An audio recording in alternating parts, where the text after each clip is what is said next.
Hello বন্ধুরা, আমার নাম লামিয়া। আমি একজন সুন্দরী মহিলা এবং বাড়িতে একা থাকি। একদিন একটি ১৫ বছরের ছেলে আমার কাছে এল এবং এমন একটি ইচ্ছার কথা বলল যা শুনে আমার হৃদয় প্রাথমকে গেল। আমি কখনো ভাবিনি যে এত ছোট একটি ছেলে এত নির্লজ্জভাবে এমন কিছু বলতে পারে।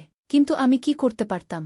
আমি সুন্দরী ছিলাম এবং আমার টাকার খুব প্রয়োজন ছিল। মনে মনে ভাবলাম, এই ছেলেটা আমাকে আর কি ক্ষতি করতে পারে, সর্বোচ্চ ৫ থেকে ৭ মিনিট টিকবে। এই ভেবে আমি তার কথা মেনে নিলাম যে সে তার ইচ্ছা পূরণ করবে, কিন্তু যাকে আমি ছোট ছেলে ভেবে অনুমতি দিয়েছিলাম সে তো পুরো রাত আমার চিৎকার বের করে দিল। আমার বয়স ছিল ৩০ বছর, কিন্তু দেখতে আমি আমার বয়সের চেয়ে অনেক ছোট লাগতাম। টাকার জন্য আমার খুব লোভ ছিল, কিন্তু কিভাবে টাকা জোগাড় করব তা ভেবে আমার কিছুই বুঝে আসছিল না, কারণ আমার স্বামী সবসময় অসুস্থ থাকতেন। একদিন আমি বাড়িতে একা ছিলাম, কোনো কাজকর্ম ছাড়াই। তখন সেই ১৫ বছরের ছেলেটা আমাদের বাড়িতে এলো। যে দৃষ্টিতে সে আমাকে দেখছিল তা থেকে আমি বুঝে গেলাম সে কি চায়। সালাম দেওয়ার পর সে বলল, ম্যাডাম, আমি একা এবং একটি কথা আপনার সাথে ঠিক করতে চাই। আমাকে একবার সুযোগ দিন, আমি আপনাকে হতাশ করব না, বরং আপনার প্রয়োজন মেটানোর জন্য পুরোপুরি পরিশ্রম করব। আমি তাকে মাথা থেকে পা পর্যন্ত দেখলাম। গরম প্যাটার্নে সে ভালো ছিল, কিন্তু বয়সে ছোট। আমি তাকে ক্ষমা চাইলাম এবং বললাম, আমি তোমার সাথে এমন কিছু ঠিক করতে পারব না। তুমি এখনো ছোট এবং আমার মনে হয় না তোমার বয়স এমন কথা বলার হয়েছে। উইসে হেসে বলল, আপা, আমার ৫ বছরের অভিজ্ঞতা আছে। আমি ১০ বছর বয়স থেকে এই কাজ করছি। আমার কেউ নেই, আমি একাই এই কাজে দক্ষ। আমাকে বিশ্বাস করুন, আপনি আফসোস করবেন না, বরং এই সিদ্ধান্তে আপনি খুশি হবেন। এখন আমি সত্যিই অবাক হলাম, এই ছেলেটা একা কিভাবে এসব বলছে। আমি তাকে জিজ্ঞাসা করলাম, তোমার মা বাবা কোথায়? সে বলল, আমি একা, আমার মা বাবা বেঁচে নেই। আগে এখানে সেখানে ঘুরে ঠোকর খেয়েছি, তারপর এই কাজ শুরু করেছি এবং কাজ করতে করতে এখন আমি এটাকে বাড়াতে চাই। তাই আপনার কাছে এসেছি। যদি আপনি আমার সাথে থাকেন তবে আমি আপনার অনেক কাজে লাগব। তার শেষ কথা শুনে আমি চমকে গেলাম। সত্যি সত্যি আমার এমন একটি ছেলের প্রয়োজন ছিল যে বাড়ির উপরের কাজ করে দেবে। সে নিজে থেকে আমাকে এই প্রস্তাব দিচ্ছিল এবং আমি ভাবলাম, যদি আমি তার সাথে কথা ঠিক করে নেই তবে প্রতিমাসে কিছু টাকা পাব, যা আমার জীবন সহজ করে দেবে। কিন্তু এও ভাবলাম, যদি সে ঠিকমতো টাকা দিতে না পারে তবে আমার সমস্যা হবে। যাই হোক, সে তো ১৫ বছরের ছেলে ছিল, আমি সহজেই তাকে আমার কথা মানতে রাজি করাব। তাই নিজের লাভের কথা ভেবে আমি কথা পাকাপাকি করে দিলাম, কারণ আমিও তো একা ছিলাম। আমি বাড়ির সাথে দোকানেও তাকে ভাড়া দিয়ে দিলাম। তার নাম ছিল প্রেম এবং সে বলল, খুশি, আমি দোকানেই থাকতে চাই, কারণ আমার কেউ নেই। এখন পর্যন্ত আমি এই কাজ রাস্তায় করেছি, এখন দোকানে করব কি? আমার তাতে কোনো আপত্তি ছিল না, দোকান তো আমারই ছিল। আমি বললাম, তোমার যা ভালো লাগে করো, শুধু আমাকে বুদ্ধিমত্তার সাথে টাকা দিও। তারপর সে দোকানে মহিলাদের কিছু জিনিস রাখল এবং এটি দেখে আমি অবাক হয়ে গেলাম যে ৪-৫ দিনের মধ্যেই তার কাজ জমে গেল। সে সারাদিন দোকান খুলে কাজ করত এবং তার দোকানে মহিলাদের ভিড় লেগে থাকত। যে দোকান অনেক দিন ধরে খালি পড়েছিল, যখন কখনো ভাড়া দেওয়া হতো তখন কোনো গ্রাহক আসত না। আমি কতবার দোকান ভাড়া দেওয়ার চেষ্টা করেছি, কিন্তু সবাই একথা বলে চলে গেছে যে এই জায়গা কাজের জন্য ঠিক নয়। আমি তো আশা ছেড়ে দিয়েছিলাম যে এই দোকান কখনো ভাড়া যাবে, কিন্তু সেই ছেলেটা না শুধু ঠিকঠাক দামে ভাড়া নিল, বরং তার কাজও চালিয়ে নিল। কিন্তু একটি অদ্ভুত ব্যাপার ছিল যে সে দোকানে মহিলাদের জিনিস রেখেছিল এবং মহিলারা সেই ছেলেটার কাছ থেকে জিনিস কিনতে আসত। কিছুদিন পর প্রেমের সাথে আমার ভালো কথা বলা শুরু হল। সে আমার ছোটখাট কাজ করে দিত। যখন আমি কিছু ভালো রান্না করতাম তখন তাকে দোকানে পৌঁছে দিতাম। দোকান এবং বাড়ির মধ্যে একটি ছোট দরজাও ছিল। প্রয়োজন হলে সেই দরজা খুলে প্রেমের সাথে কথা বলতাম। ধীরে ধীরে আমাদের মধ্যে একটি ঘনিষ্ঠতা বাড়তে লাগল, কারণ আমিও কোনোভাবে একা ছিলাম। তাই প্রেমের সঙ্গতি পেয়ে আমি একটি সহায়তা পেয়েছিলাম। আসলে আমার কোনো সন্তান ছিল না এবং আমার স্বামী রাহুলের পক্ষাঘাত হয়েছিল। আবার বাড়ির খরচ চালানো খুব কঠিন হয়ে গিয়েছিল। কখনো কেউ সাহায্যের জন্য টাকা দিয়ে যেত, কখনো এমন পরিস্থিতিতে দোকান থেকে পাওয়া টাকা আমার জন্য একটি আশীর্বাদ হয়ে দাঁড়াল। আমি নিজেই প্রেমের সাথে আত্মীয়তা বাড়িয়ে নিয়েছিলাম যাতে সে দোকান ছেড়ে না দেয়া এবং আমার নিয়মিত আশায়ও বজায় থাকে। কিন্তু আমি কি জানতাম যে যাকে আমি ১৫ বছরের নির্দোষ ছেলে ভাবছি সে আসলে তত্ত্বাচর নয়। সেই ছেলে তো কয়েকদিনের মধ্যেই আমার দুনিয়া উলপাল্ট করে দেবে। আমাদের মধ্যে কিছু আত্মীয়তা বাড়ার পর আমি তাকে ঘরের ভিতরে আসার অনুমতি দিয়ে দিলাম। এখন প্রয়োজন হলে সে আমার ঘরেই চলে আসত আর বাকি সময় সে দোকানেই থাকত। রাহুলের এতে কোনো আপত্তি ছিল না, কারণ তার কাছে সে তো 15 বছরেরই ছিল, বরং প্রেমের আসার পর আমাদের জীবনে এক রং ফিরে এসেছিল। আমি আগের মতো উদাস ও নিরাশ থাকতাম না। কিছু বলার থাকলে আমি প্রেমকে বলে দিতাম মৌসুম বদলের কারণে। রাহুলের স্বাস্থ্য বেশ খারাপ হতে শুরু করেছিল। আমার কাছে তাকে হাসপাতালে নিয়ে যাওয়ার মতো টাকাও ছিল না। একদিন হঠাৎ আমার চোখে পানি চলে এল। প্রেম আমাকে দেখে জিজ্ঞেস করল, খুশি কি হয়েছেন? আপনি কাঁদছেন কেন? আমি তাকে বললাম যে রাহুলকে হাসপাতালে নিয়ে যেতে হবে, কিন্তু আমার কাছে টাকা নেই। আমি এই জীবন থেকে ক্লান্ত হয়ে পড়েছি, একাই সব সমস্যার মুখোমুখি হতে হয়। রাহুল আমার সাহায্য ছাড়া বিছানা থেকে উঠতেও পারে না। যদি আমার একটি সন্তান থাকত তাহলে হয়তো আমার জীবন একটু সহজ হতো দুর্বল মুহূর্তে। আমি প্রেমের সামনে আমার মনের কথা বলে ফেললাম। আমার কথা শুনে প্রেম হেসে বলল, তাহলে খুশিতে একটি সন্তান নিয়ে নিন। এতে সমস্যা কি? তার কথায় আমি লজ্জায় পড়ে গেলাম। তাকে কিভাবে বলব যে রাহুল বিছানা পরে আছে এবং সে সন্তান দেয়ার অবস্থায় নেই? বিয়ের প্রথম দিকে রাহুল চায়নি যে আমরা সন্তানের ঝামেলায় পড়ি, আর যখন আমাদের সন্তানের প্রয়োজন অনুভব করলাম তখন রাহুল সেই ক্ষমতায় রাখত না। হঠাৎ পক্ষাঘাতের পর সে আর কিছু করার অবস্থায় ছিল না। প্রেমের বিয়ে ধীরে ধীরে মজবুরির বিয়েতে পরিণত হয়েছিল।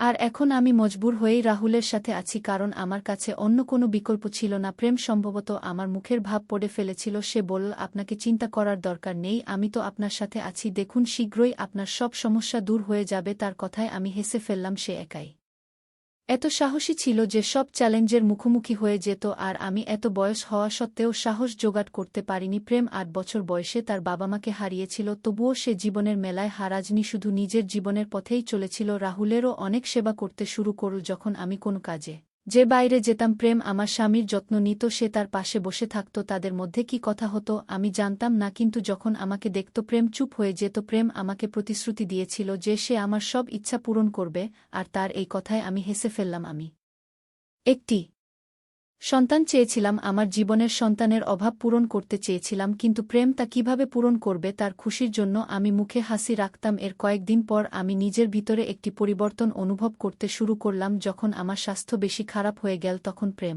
আমাকে টাকা দিয়ে বলল, আপনি ডাক্তারের কাছে যান। তার কথায় আমি ডাক্তারের কাছে গেলাম, আর সেখানে গিয়ে আমার উপর বিস্ময়ের পাহাড় ভেঙে পড়ল। আমি জানতে পারলাম যে আমি গর্ভবতী। এটা কিভাবে সম্ভব? রাহুলের তো সেই ক্ষমতা ছিল না যে সে বাবা হতে পারে, তাহলে আমি কিভাবে গর্ভবতী হলাম? হাত কাঁপতে কাঁপতে রিপোর্ট নিয়ে বাড়ি ফিরলাম। বাড়ি গিয়ে রাহুলকে বললাম, আর সে হেসে বলল, সম্ভবত আমি এখন সেই ক্ষমতা ফিরে পেয়েছি যে আমি একটি সন্তানের বাবা হতে পারি। ঈশ্বর যদি আমাদের এই সুখবর দিয়ে থাকেন তাহলে এটা হেসে গ্রহণ করুন। রাহুলের কথায় আমি হতবাক হয়ে গেলাম। আমি কি সত্যি রাহুলের সন্তানের এর মা হতে যাচ্ছি? এটা এমন একটা বিষয় ছিল যাতে আমার বিশ্বাসই হচ্ছিল না। রাহুলের অবস্থায় তো আমি কোনো পরিবর্তন দেখছিলাম না, তাহলে এটা কিভাবে সম্ভব? যাই হোক, আমি এটা মেনে নিলাম যে আমি রাহুলের সন্তানের মা হতে যাচ্ছি। এখন থেকে আমি নিজের যত্ন নেওয়া শুরু করলাম। এটা জানতে পেরে প্রেমও খুব খুশি হল। জেন তার বাড়িতে সন্তান আসছে। সে দোকান থেকে ফ্রি হয়ে আমার বাড়িতে আসতে শুরু করল। সে রাহুলকে গোসল করানোর দায়িত্ব নিজের কাঁধে নিয়ে নিল। রাহুলের সেবায় সে বেশি সময় দিতে লাগল। আগেও সে রাহুলের পাশে এসে অনেকক্ষণ বসে থাকত, তখন আমার মনে হতো প্রেমের আশায় আমার জীবন বদলে গেছে। এখন সে আমার জন্য কখনো ফল আনে, কখনো জুস। তার দোকান ঠিকঠাক চলছিল। এইভাবে দিন কেটে গেল। তারপর পুরো 9 মাস পর আমি একটি সুন্দর শিশুর জন্ম দিলাম, যে আমার মতো নয়, রাহুলের মতো নয়। আশ্চর্যের বিষয় হল সে দেখতে ঠিক ভালোবাসার মতোই। আমি কখনো আমার সন্তানের মুখের দিকে তাকাই, কখনো ভালোবাসি আশার দিকে। তারপর ভালোবাসা নিজেই হেসে এমন কিছু বলল যে আমি হতবাক হয়ে গেলাম। সে বলল, আপনি তো দিনরাত আমাকে দেখেন, তাই আপনার সন্তানও আমার মতো দেখতে পায়। উচ্ছ্বাসে বলল, গর্ভাবস্থায় মা যাকে বেশি দেখে সন্তান তার মতোই হয়। তার কথায় আমি শুধু হতবাকই হইনি, লজ্জাও পেয়েছিলাম। এত অল্প বয়সে তার এসব বিষয়েও জানা আছে। আমার কোলে সন্তান চলে এলো। আমার আনন্দের সীমা ছিল না। সন্তান নিয়ে বাড়ি ফিরলাম। জেন আমার জীবনে আবার বসন্ত ফিরে এলো। কিন্তু এখন খরচ আগের চেয়েও বেড়ে গেছে। বুঝতে পারছিলাম না এই খরচ কিভাবে চালাব। তখন ভালোবাসা আমাকে সন্তানের খরচের জন্য টাকা দিতে শুরু করল। আমার এবং আমার সন্তানের পুরো দায়িত্ব সে নিয়ে নিল। শুধু আমার এবং আমার সন্তানের নয়, রাহুলের জন্য। সে কখনো আউটসাইডার হয়ে থাকেনি। আমি তাকে ছোট ভাইয়ের মতো ভালোবাসতে শুরু করেছিলাম কারণ তার জন্যই আমাদের দিন ভালো হয়ে গিয়েছিল। তারপর আমার সন্তান ৬ মাসের হলো এবং আমি জানতে পারলাম যে আমি আবার গর্ভবতী। আমি আবার হতবাক হয়ে গেলাম। এত তাড়াতাড়ি আমি কিভাবে দ্বিতীয়বার গর্ভবতী হলাম? আমার বিয়ে প্রায় ১০ বছর হয়ে গেছে। কিন্তু এতদিনে আমি একবারও গর্ভবতী হইনি। আমি ভয় পাচ্ছিলাম যে এত তাড়াতাড়ি দ্বিতীয় সন্তানের দায়িত্ব আমি কিভাবে নেব। আমার প্রথম সন্তান তো এখনো ছোট। তার উপর রাহুলের দায়িত্ব আলাদা। এই চিন্তায় আমি ডুবে গেলাম। তখন রাহুল আমাকে বোঝাল, যখন ঈশ্বরের কাছ থেকে আবার আশীর্বাদ আসছে তখন তা ফিরিয়ে দিও না। যেমন প্রথম সন্তান আমাদের কাছে এসেছে তেমনি দ্বিতীয়টিও আসবে। আমি মাথা নিচু করে রাহুলকে বললাম, আমাদের দায়িত্ব তো ভালোবাসার কাঁধে। এখন যদি এই সন্তান আসে তাহলে তার খরচ ভালোবাসার কাঁধে পড়বে। তারপর আমার দ্বিতীয় সন্তানও এই পৃথিবীতে এল। ২ সন্তানের মধ্যে আমি এক ব্যস্ত হয়ে গেলাম যে রাহুলের দিকে খেয়াল রাখার সময় পাচ্ছিলাম না। রাহুলকে তো ভালোবাসা পুরোপুরি সামলে নিয়েছিল। সময় দ্রুত বয়ে যাচ্ছিল। এখন আমার এবং ভালোবাসার বন্ধুত্ব এত গভীর হয়ে গিয়েছিল যে আমরা একে অপরের সাথে মনের সব কথা শেয়ার করতে পারতাম। আমি সারাদিন সন্তানদের পিছনে ছুটে বেড়াতাম আর রাতে ক্লান্ত হয়ে গভীর ঘুমে চলে যেতাম। ভালোবাসার রাতে আমার সন্তানদের দেখাশোনা করতে আসত এবং তাদের নিজের সাথে শুয়ে দিত। এটা আমার জন্য খুবই আশ্চর্যের বিষয় ছিল যে একটি ১৫ বছরের ছেলে কিভাবে এত সহজে পুরো রাত ২ সন্তানকে সামলে নেয়া। ভালোবাসা কখনো আমার কাছে অভিযোগ করেনি যে সন্তানরা তাকে বিরক্ত করে বা তার ঘুম নষ্ট করে, বরং সে খুশি মনে আমার সন্তানদের নিজের সাথে নিয়ে যেত আর আমি কিছুটা স্বস্তি নিঃশ্বাস ফেলতে পারতাম। সেসব দায়িত্ব নিজের কাঁধে নিয়েছিল, তা আমার কাপড় হোক বা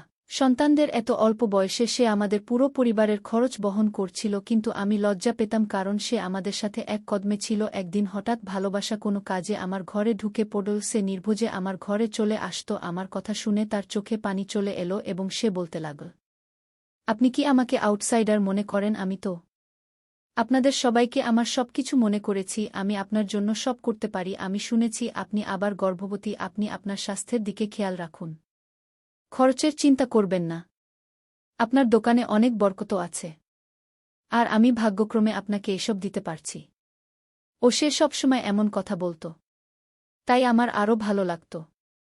৩ সন্তানের মা হওয়ার পর আমি পুরোপুরি বদলে গিয়েছিলাম। আমার মধ্যে আগের মতো বিষণ্ণতা ছিল না। দিন কিভাবে কেটে যায় তা বুঝতে আমার দেরি হতো না। আমি রাহুলকেও অবহেলা করতে শুরু করেছিলাম। এক রাতে আমার ৩ সন্তান খুবই বিরক্ত করছিল।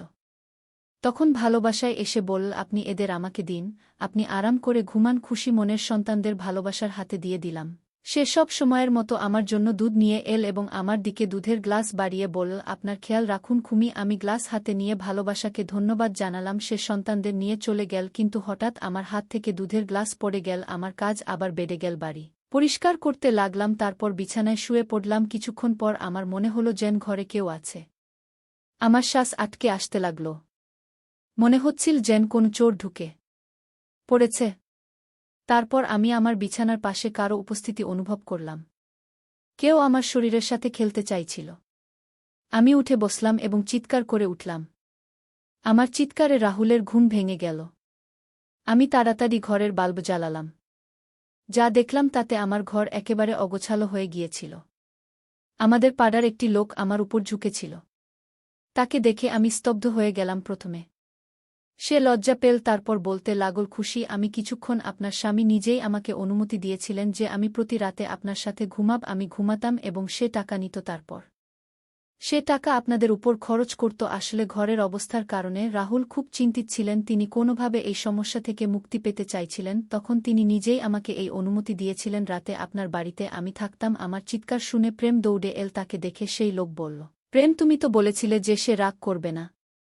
আমি সহজেই আমার ইচ্ছা পূরণ করতে পারব, কিন্তু সে তো জেগে আছে।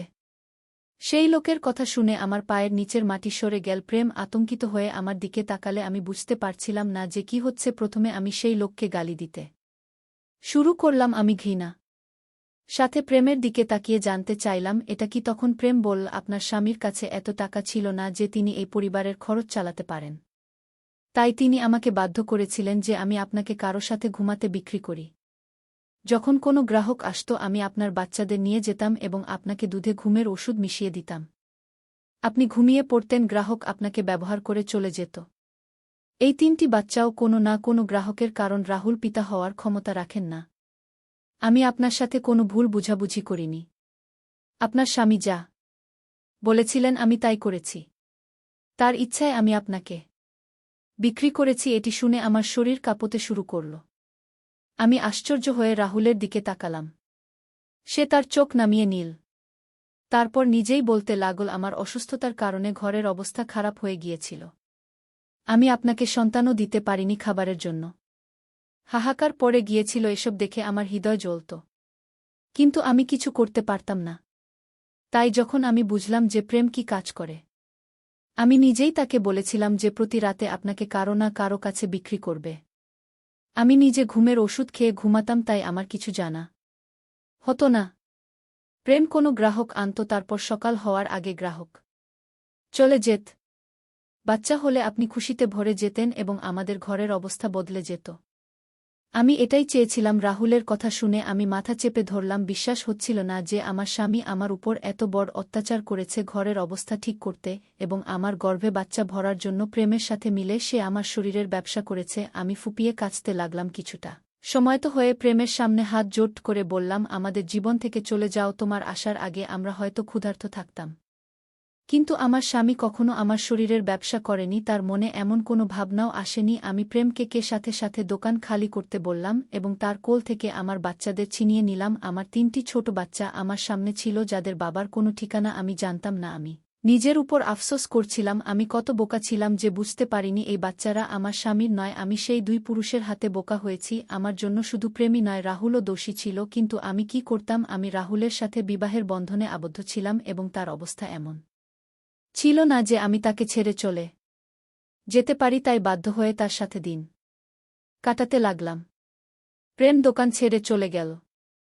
আমি সেই দোকানে জমা কিছু টাকা দিয়ে মেয়েদের জিনিস রাখলাম এবং আমার নিজের দোকান চালাতে লাগলাম। গ্রাহকরা আগে থেকেই তৈরি ছিল, তাই আমার দোকান চলতে লাগল এবং ঘরের খরচ চলতে লাগল। আমি আমার বাচ্চাদের জড়িয়ে ধরলাম। এরা আমার বাচ্চা, তাদের বাবার সম্পর্কে আমি জানি না, কিন্তু আমি এদের আমার গর্ভ থেকে জন্ম দিয়েছি, তাই এদের জন্য আমার হৃদে ভালোবাসা কমেনি। আপনি বলুন, আমার সাথে যা হয়েছে তা কি ঠিক ছিল? আমার স্বামীর কি এমন কাজ করা উচিত ছিল? ঘরের অবস্থা ঠিক করতে কি কোনো পুরুষ তার স্ত্রীর শরীরের ব্যবসা করতে পারে? আমাকে তোমাকে কি আমার বাচ্চাদের ছেড়ে দিতে হবে? আজকাল কি কোনো ছোট বাচ্চা বা যুবকের উপর বিশ্বাস করা যায়? আপনার মতামত কমেন্টে জানান। ভিডিও দেখার জন্য ধন্যবাদ। Bye bye.